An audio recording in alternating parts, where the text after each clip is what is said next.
Hello बच्चों, आज हम संस्कृत दीपिकम पुस्तक से द्वादशः पाठः अर्थात 12वां पाठ आलस्यम मनुष्याणाम शरीरस्थो महानृपु। आलस्य जो है मनुष्य के शरीर का सबसे बड़ा शत्रु है। इस पाठ के बारे में आज हम जानेंगे। तो आइए शुरू करते हैं। माताः अद्य तु अवकाश दिनम अस्ति। अद्य अहम संपूर्ण दिने विश्रामम करिष्यामि। यह बालक जो है अपनी माँ से कहता है, हे माँ, आज तो अवकाशम दिनम, आज तो अवकाश का दिन है, अर्थात आज तो छुट्टी का दिन है। आज मैं सारे दिन अद्य अहम संपूर्ण दिने विश्रामम करिष्यामि, आज मैं पूरा दिन विश्राम करूँगा अर्थात आराम करूँगा। यह बच्चा अपने माँ से कहता है, माता जी आज तो छुट्टी का दिन है, तो मैं आज पूरा दिन आराम करूँगा। अवकाशः विद्यालयस्य अस्ति न तु स्वाध्यायस्य। बहु आलस्यम करोषि, उत्तिष्ठ परिश्रमं कुरु। अब माता इस बच्चे से क्या कह रही हैं? अवकाश मतलब छुट्टी विद्यालय का है, न तु स्वाध्याय से, तुम्हारे पढ़ाई का यानी तुम्हारे अध्ययन की छुट्टी नहीं है। बहु आलस्यम करोसी, तुम बहुत आलसी होते जा रहे हो। और क्या है? उत्तिष्ठ परिश्रम कुरु, उठो और परिश्रम करो। माँ बोलती हैं विद्यालय की छुट्टी है, आपके पढ़ने की छुट्टी नहीं है, इसलिए आलस्य मत करो और उठो और परिश्रम करो अर्थात पढ़ाई करो। आगे देखते हैं, लिखा है अहम उत्तीर्ण भविष्यामि, मैं पास हो जाऊंगा। उत्तीर्ण का अर्थ होता है पास, मैं पास हो जाऊंगा। यह बच्चा देखिए बोल रहा है माँ से कि अहम उत्तीर्णम भविष्यामि, मैं तो पास हो जाऊंगा। किम अधिकेन परिश्रमेण, अधिक मेहनत से क्या, मैं अधिक मेहनत क्यों करूं, मैं तो पास हो जाऊंगा। तो माता बोलती हैं यम परिश्रमं करोति सह एव जीवनम सफलताम प्राप्नोति। माता बोलती हैं जो परिश्रम करता है सह एव, वही जीवन में सफलता प्राप्त करता है। परिश्रमः एव मनुष्यस्य मित्रम अस्ति, परिश्रम ही मेहनत ही मनुष्य का मित्र है। आलस्यम तो शत्रु इव अस्ति, आलस्य करना तो दुश्मन के समान है, आलस्य तो दुश्मन के समान है और परिश्रम एक मनुष्य का सच्चा मित्र होता है। फिर बालक बोलता है तत्कथम मातः, बालक बोलता है वह कैसे माँ? यदि ज्ञातुम इच्छसि तर्हि एताम कथाम पठ, यदि तुम जानना चाहते हो तो इस कथा को सुनो। एक छोटी सी कहानी माँ सुना रही अपने बच्चे को कि परिश्रम करने से हमारा शरीर ऊर्जावान रहता है और सफलता मिलती है, और आलस्य क्या होता है मनुष्य के शरीर में रहने वाला सबसे बड़ा शत्रु है। तो बोली आओ मैं तुम्हें एक कथा सुनाती हूँ। तो देखिए कथा में क्या है। माता बोलती हैं एकस्मिन् विशाले ग्रामे कश्चन भिक्षुकः आसीत्। बोलती हैं एकस्मिन् मतलब एक गांव में, एक विशाल गांव में, एक बहुत बड़े गांव में कश्चन भिक्षुकः आसीत्, एक विशाल गांव में कोई भिखारी था। यद्यपि सह उन्नतः दृढ़कायः च युवकः आसीत्, जबकि वह ऊंचा, उन्नत का अर्थ होता है ऊंचा, और दृढ़ काय का अर्थ होता है दृढ़ शरीर वाला, मतलब मजबूत शरीर वाला युवक था। वह जो इंसान था, जो भिखारी था, वह अच्छा खासा स्वस्थ इंसान था। तथापि स भिक्षाटनम करोति स्म, फिर भी वह भीख मांगता था। भिक्षाटन मतलब होता है जगह जगह घूम करके भीख मांगना। फिर भी वह भिक्षाटन मैंने भीख के लिए घूमता था। मार्गे यह कोपि मिलति तम स कथति, रास्ते में जो कोई भी मिलता था वह उससे कहता था कृपया भिक्षाम यच्छतु, कृपा करके मुझे भीख दे दो, भिक्षा दे दो। दरिद्राय दानम करतु, जो दरिद्र है मतलब जो गरीब को दान करो। दरिद्र का तात्पर्य है बच्चे गरीब, गरीब को दान करो। पुण्यम प्राप्नोतु, पुण्य प्राप्त करो, मैं तुम दान करोगे तो तुम्हें पुण्य प्राप्त होगा। यह जो भिखारी है यह लोगों से बोलता था कि कृपया मुझे भिक्षा दो, गरीब को दान करो तो तुम्हें पुण्य की प्राप्ति होगी। केचन जनाः तस्मै धनम यच्छन्ति, कुछ लोग तो उसको धन देते थे। केचन च तर्जयन्ति, तर्जयन्ति का अर्थ होता है डांटना, और कुछ लोग जो होते थे वह डांटते थे। कुछ लोग उसको धन देते हैं और कुछ लोग डांट देते थे। आगे देखते हैं। एकदा तेन मार्गेण कश्चित् धनिकः आगच्छति। एक बार क्या होता है, उसको रास्ते में कोई एक धनिक मतलब होता है धनी, अमीर आदमी मिल जाता है। ये देखिए चित्र में दिया है। एक बार जब वो भीख मांगते घूमता रहता है, तो एक बार क्या होता है उसके साथ कि एक धनी आदमी उसको रास्ते में मिल जाता है। सह भिक्षुकः मनसि एव चिन्तयति, वह भिखारी मन में ही सोचता है, अहो मम भाग्यम, बोलता है आह मेरा भाग्य, बोलता है ओहो आज तो बहुत अच्छा दिन है। अद्य अहम प्रभूतम धनम प्राप्नोमि, आज तो मैं बहुत अधिक धन प्राप्त करता हूँ, मतलब आज मैं बहुत ज़्यादा धन कमाऊंगा। ऐसा वह गरीब जो है भिखारी वह सोचने लगता है। बोलता आहा आज तो बहुत अच्छा दिन है मेरा, आज मैं इस अमीर आदमी से बहुत सारे धन प्राप्त करता हूँ। भिक्षुकः धनिकम वदति, भिखारी अमीर आदमी के पास जा करके, जो अधिक धन वाला है उसके पास जा करके बोलता है। क्या बोलता है? आर्य अहम अतीव दरिद्रः अस्मि, हे आर्य, हे श्रेष्ठ, आर्य का अर्थ है श्रेष्ठ, बोलता है हे आर्य मैं बहुत गरीब हूँ, कृपया दानम करोतु, कृपया दान करिए, मतलब आप दान दीजिए, मैं बहुत गरीब हूँ। धनिकः तम पृष्ठवान, धनी उससे पूछा, त्वं किम इच्छसि, तुम क्या चाहते हो?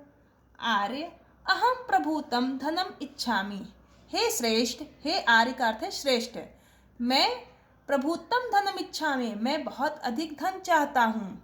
इति सविनयम उक्तवान, वह विनम्रता से कहा, वह बहुत ही विनम्र स्वभाव के साथ बोला कि मुझे बहुत ज़्यादा धन की प्राप्ति होना चाहिए, ऐसा मैं सोच रहा हूँ।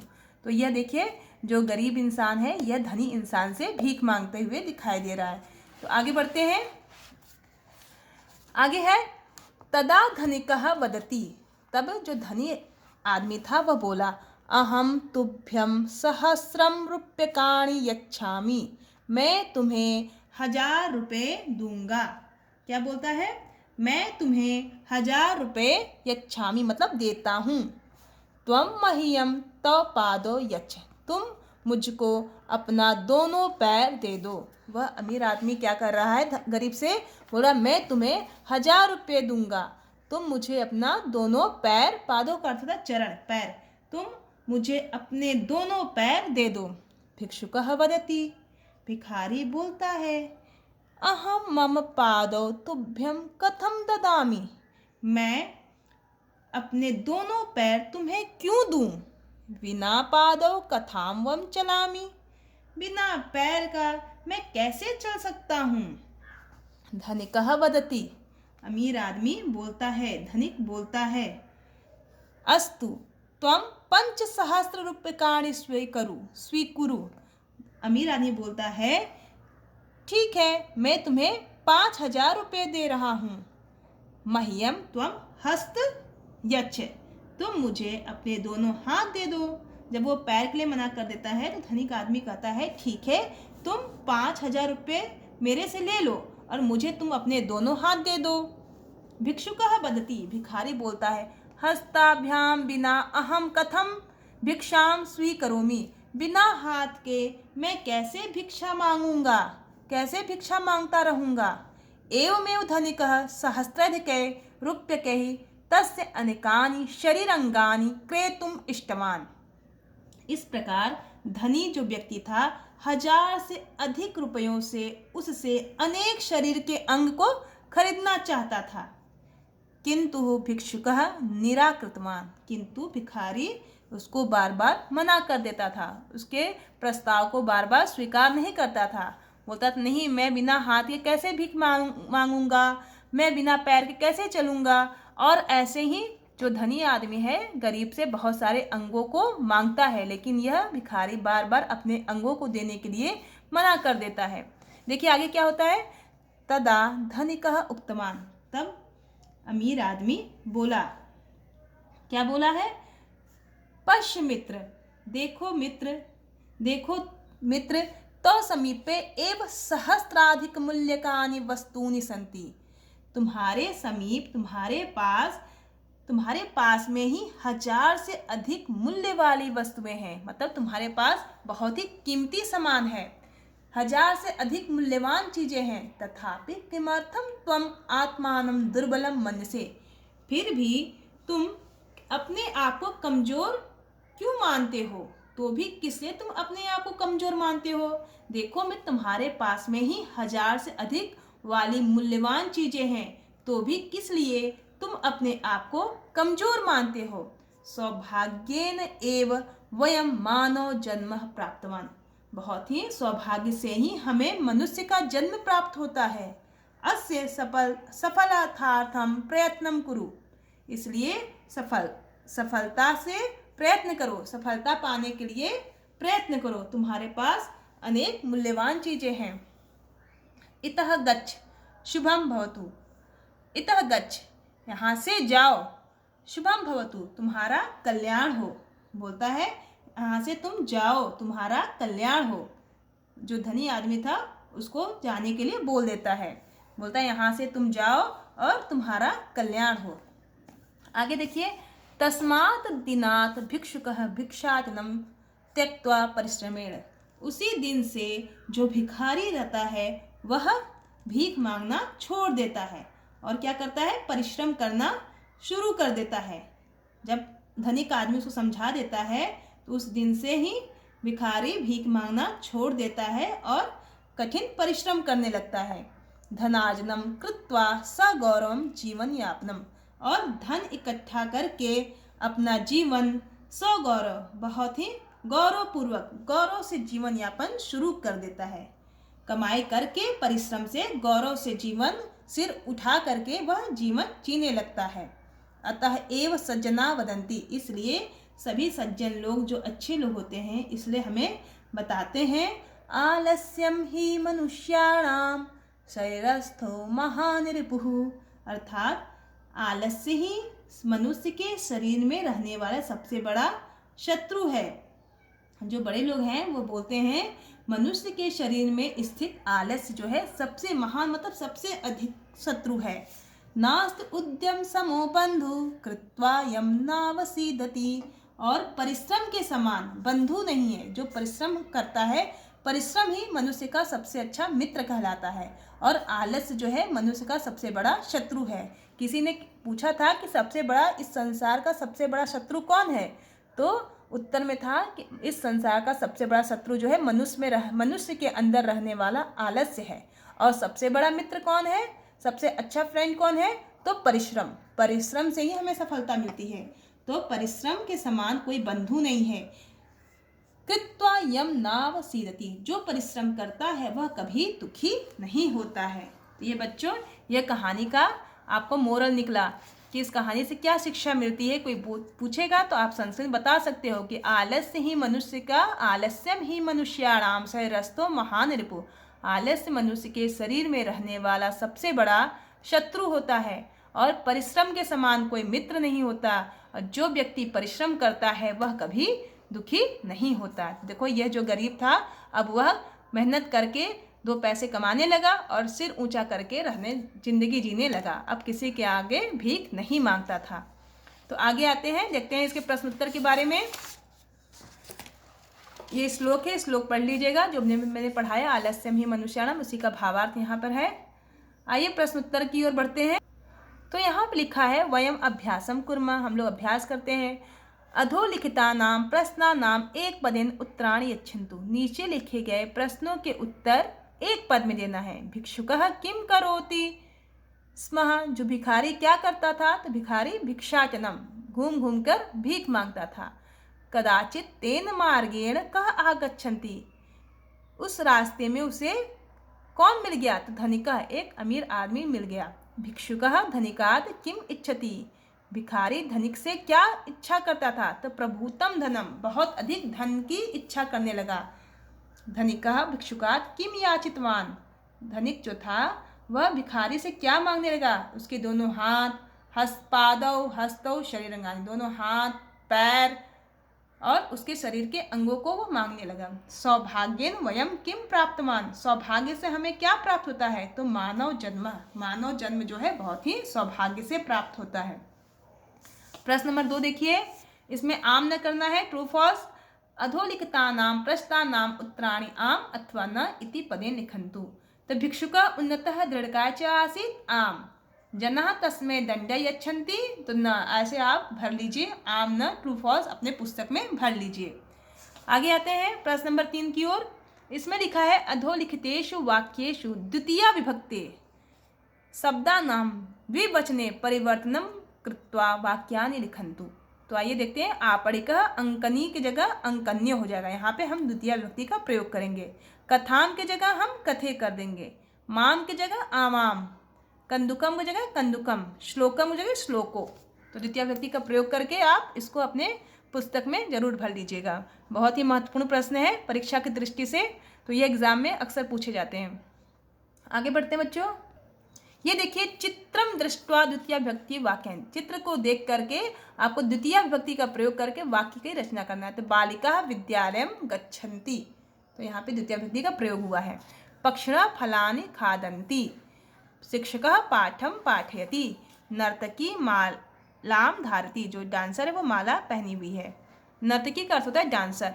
अहम लेखनी स्वीकरोमि, तो ये अपने पुस्तक में जरूर भर लीजिएगा। आगे बढ़ते हैं, कोष्ठके विद्यमानानां शब्दानां द्वितीय विभक्ते एक वचन रूपेण सह वाक्यानि लिखन्तु। तो यहाँ पे एक वचन के रूप में अपने वाक्यों को लिखिएगा। तो यहाँ पे हमने लिखा हुआ है और अपने आप पुस्तक में पेंसिल की सहायता से लिख लीजिएगा, ताकि आपका गलत होने पर आप उसको सुधार कर सकें। तो यहाँ पे छात्रः ग्रंथम पठति, फिर यहाँ पे हो जाए कथाम बालकः कथाम लिखति। केवल इसमें आपको द्वितीय विभक्ति एक वचन का ही प्रयोग करना है। ऐसे ही वाक्य का प्रयोग बनाते हुए कर लीजिए। जितने 10 वाक्य हैं सबको अपने पुस्तक में भर लीजिए। आगे आइए प्रश्न नंबर 6 की ओर।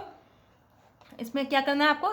द्वितीय विभक्ति एक वचन शब्दों को बहुवचन में परिवर्तित करना है। यानी अब एक वचन है, अब इसको बहुवचन में करना है। दुर्वाणी तो दुर्वाणी ही हो जाएगा बहुवचन में।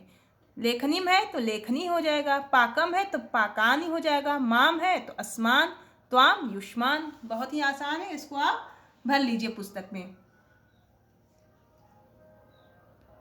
आगे देखिए, अंतिम प्रश्न है, जो नीचे दिए गए चित्र हैं उसको ध्यानपूर्वक देखते हुए उसके बारे में 10 वाक्य लिखने हैं। यानी 10 शब्द वाक्य आपको निर्माण करना है। तो हमने यहाँ निर्माण किया है, आपने पुस्तक में इसको भर लीजिएगा। क्योंकि ये अध्यापक या अध्यापिका आपको क्लास वर्क में न करा के होमवर्क देख सकती हैं। तो ये आपको चित्र ध्यानपूर्वक देखिए और इसके बारे में 10 वाक्य संस्कृत में लिखना है। तो ये बहुत ही इम्पॉर्टेंट है, तो आप इसको अवश्य कर लीजिएगा। और बच्चों, आपको कोई डाउट है, आपको किसी चैप्टर से वीडियो चाहिए, तो आप हमारे चैनल पे कमेंट्स बॉक्स में जा कर के लिख सकते हैं, जिससे मैं आपकी हेल्प कर सकूं।